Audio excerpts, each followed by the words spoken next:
All right, everyone, welcome to Shadowgate. This is a little puzzle game, like a little adventure game for the NES. It's a lot of fun. This is the basic menu that you're going to see when we start. This speedrun is a lot of fun. I recommend this speedrun actually to anybody that wants to get started at any kind of speedrunning. Once you learn the route and once you learn sort of all the tricks about where the cursor goes and everything, the only thing that's slowing you down is the speed at which you can move up and through the menu like this. So, for example, the current record holder is NES Cardinality. He can do this a lot faster than anybody else because the man is a robot. But this is a cool game. The music is absolutely incredible, so you don't get sick of running it. This game relies on a lot of, it's basically menuing the speedrun. So I hope you guys enjoy it.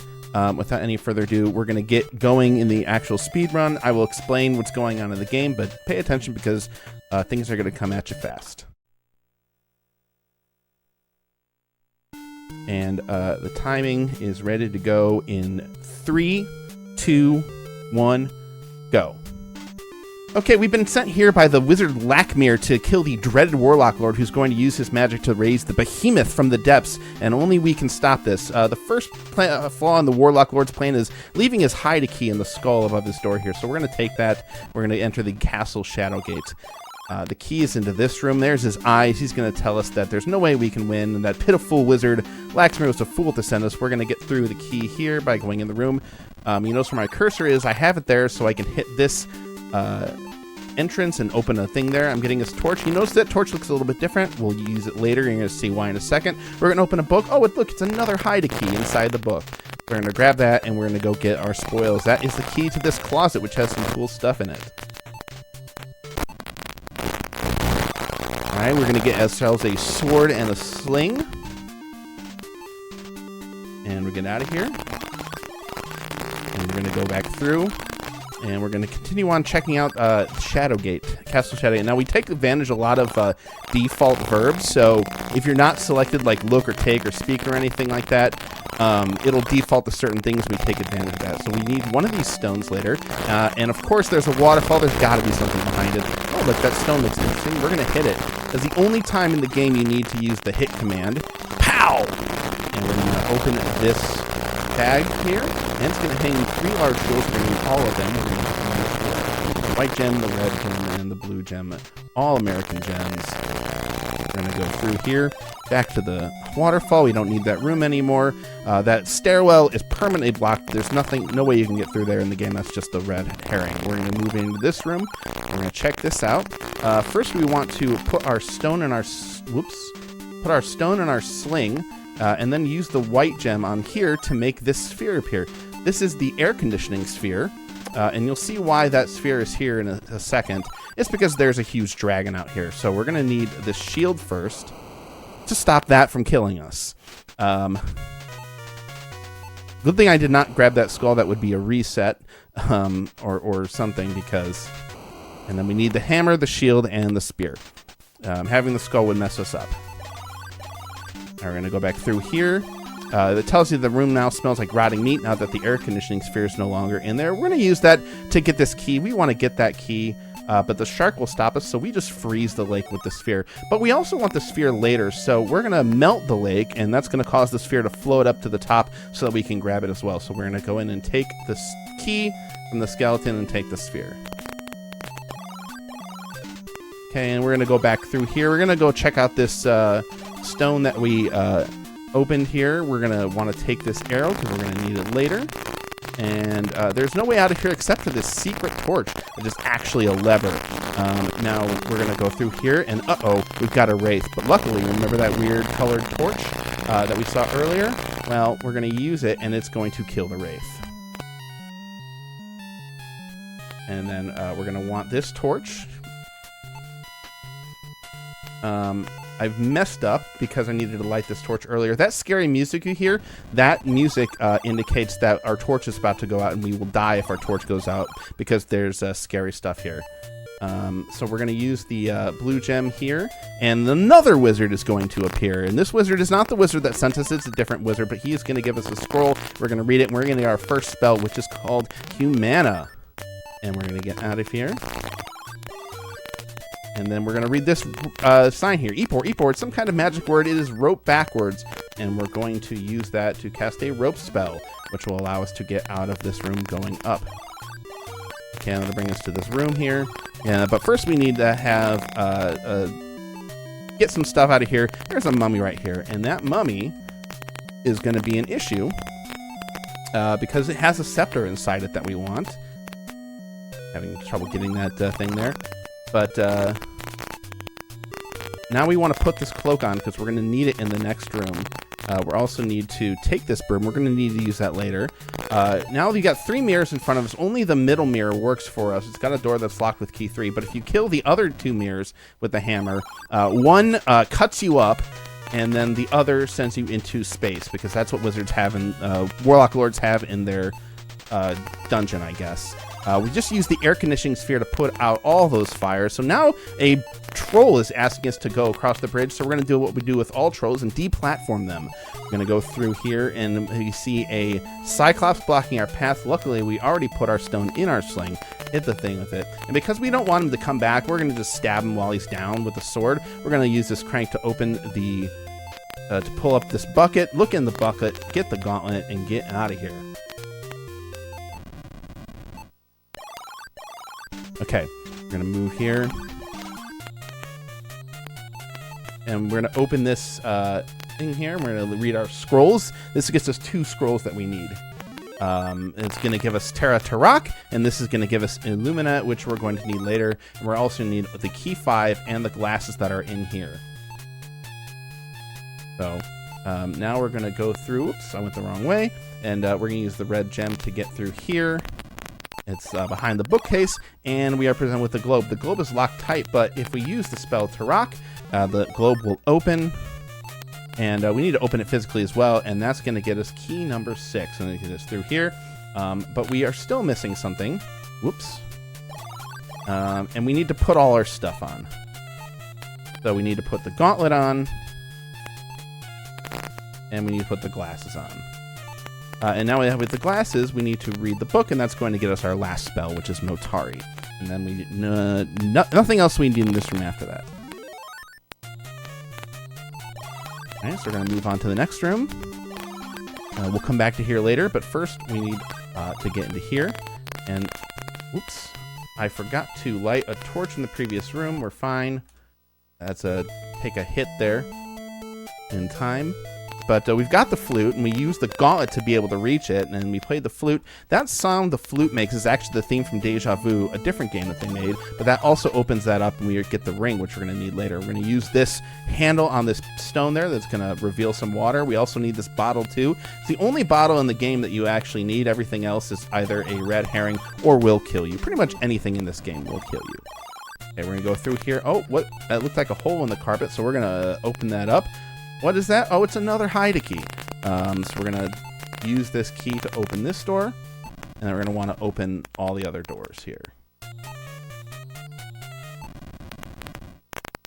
The hitboxes on these doors can be very finicky, and I'm glad I got that. We're going to go through. Oh, look, it's a Sphinx. He's going to ask us a riddle, and we have to bring him the item that answers the riddle. But fortunately, he has a default riddle, and the answer is broom. So we're just going to breeze past him by using the broom. We go, oh, well, look, it's a pretty lady. But actually, it's not. It's a wolf in disguise, and if we try to do anything else, it'll kill us. So we get him with the arrow. I don't know why our intrepid hero assumed that, but we needed that blade anyway. We also need... the rod behind this star map and the star from the star map, because this star on the star map has magical properties, which we're going to see soon. go through to this next room. And we're going to try to move up, but actually a hellhound is going to get in our way. Appears, and fortunately we have the water from the previous room that we can use to kill it. It's holy water. It's going to send the hellhound back to the place where it spawned. We also need the horn that's sitting here later. We're going to go up the stairs. Oh, look, it's a star wyvern. What do? Well, fortunately we have a star to kill the wyvern. We're going to throw the star at it. It becomes a flash of light as we launch it. And we've defeated the wyvern. We take the talisman. We need that talisman much later in the game. So now we come out here to this balcony here, and we're going to need to put the rod down to use the lightning, which is going to open up a magical hand that looks kind of like a fork that will be holding a wand that we're going to need. We take it. And we're going to go out here in the balcony, and we need what's in the bag. If we get anything else besides the bag, and if we take too many things that are in the bag, the balcony will crumble and we will fall. Now we need to go back. It's a balcony. All right, we need to go all the way back to... remember there was a place with 2 bridges that we saw? One was very sturdy and one seemed kind of rickety. Well, we need to go up the rickety bridge now. We are too heavy, unfortunately, to do it before, but now we can do it because we've got the Bottle 2, and the Bottle 2 is going to do some amazing things. And we're going to light our last torch here to bring us through the thing. We're going to go and use the bottle on ourselves to drink it, and we immediately rise into the air. This is a levitating bottle, and that brings us up here to the snake. This snake is not real. This snake is a statue, and if we use the wand on it, this happens. Is it shrinking? Is it your eyes, or is it shrinking? And then we're going to use the blade on the staff. This is the Staff of Ages, and to use it, we need to combine the blade, the staff, and the orb. We don't have the orb yet, but we save time by using the blade on that staff before we got to the end of the game. Well, now we go back up through here, and we find with the troll is blocking us again, so we're going to use the second best way to get past the troll, and that's to ignore it. We're going to cast 2 mana, which makes us as light as the wind and moves us right past that troll, and so now we're going to move on towards the end of the game.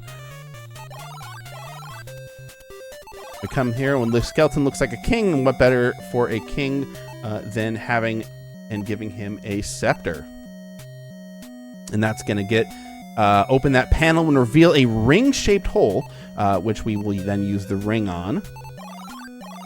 I'll bring us this room. This room has nothing but death in store for us, and we want to go to the right, but those gargoyles are kind of blocking us, so we use Illumina to blind them. They will tear us apart if we don't cast this. We go in here, and we use our final spell in this room, which is Motari. Gave us a hint that a demon area would need the spell, so we use it there. We move in here, and finally we get to this place.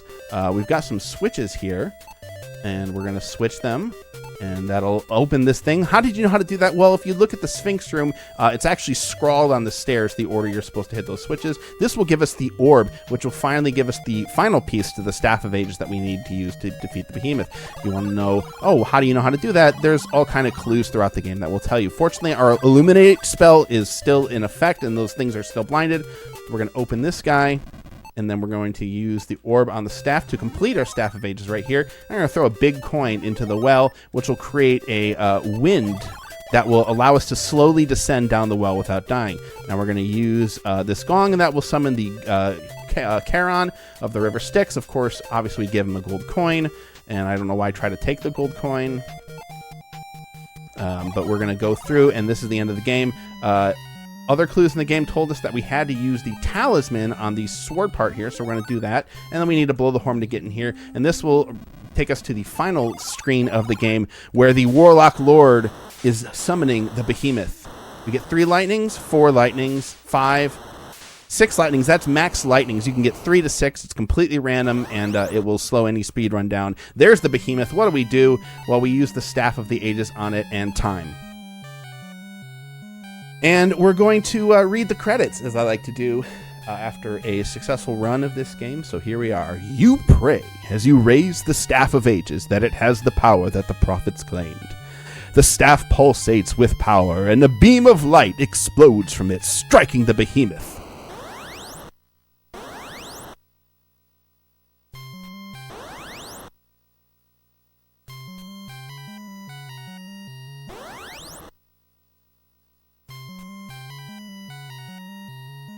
The creature screams in agony, thrashing back and forth in great pain. In his rage, he grabs the Warlock Lord and descends into the depths forever. You can hear the Warlock Lord's screams fade into silence. Suddenly, it is very quiet. A beautiful light seems to fill the cavern. The morning sun, you say to yourself, it is over. Although exhausted, you lean on the Staff of Ages and begin your long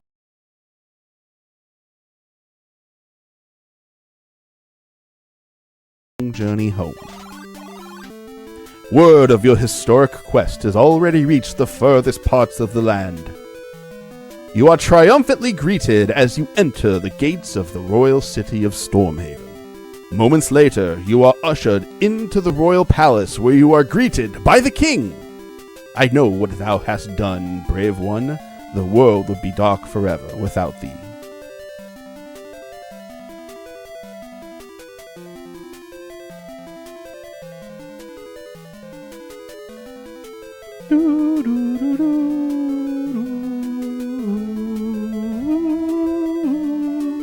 You are bestowed a kingdom to rule and the king's fair daughter's hand.